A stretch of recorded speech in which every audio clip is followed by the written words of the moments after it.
Biblian idatzita dago jainkoak bakarrik duela betiko bizia. Nola da jainkoak bakarrik duela betiko bizia? Gainera, nola partekatzen du betiko bizia hau gizateria osoarekin? Gai honen erantzuna argi ulertzen badugu, zuek eta biok, zalantzarik gabe, jainkoaren erregetzara sartu ahal izango gara.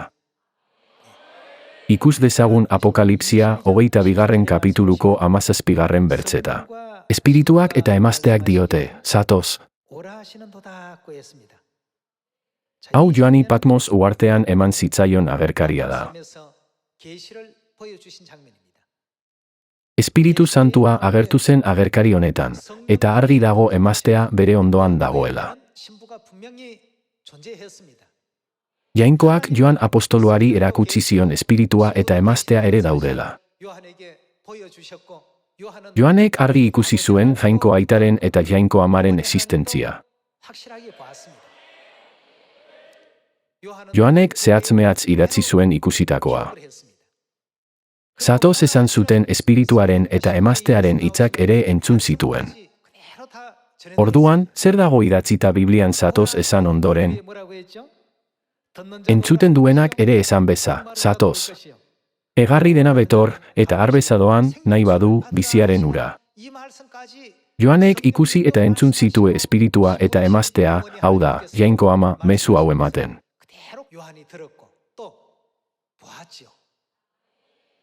Esan zuten, egarri dena betor, eta arbeza doan biziaren ura. Bibliak azaltzen du nork eman diezagukeen biziaren ura. Apokalipsia 7 kapituluko 16 bertzetean honako audio. Ez dira gehiago goze, ez egarri izango, eta ez ditu eguzkiak, ez sargoriak joko. Tronuaren erdian dagoen bildotzak. Bildotzak ez aldu gure jainko aita esan nahi. Haien hartzain izango baita eta ur biziko iturburuetara gidatuko ditu, gu, alegia. Zakaria 14an, nor da biziaren uraren iturburua? Ur biziak sortuko dira Jerusalemdik. Eta beste erdiak Mediterraneorantz, uda eta negu. Ez alda hori Biblian idatzita dagoena? Azkenean, jainko aitak, bildotzak, bere seme alaba guztiak, jainko amaren gana eraman ditu. Bera baita biziaren uraren iturburua.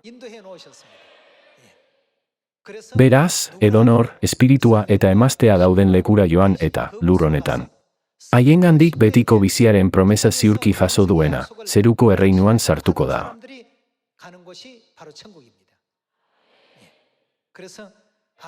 Horregatik, jainko aitak jainko amarengana gidatu gaitu, bera baita biziaren uraren iturburua.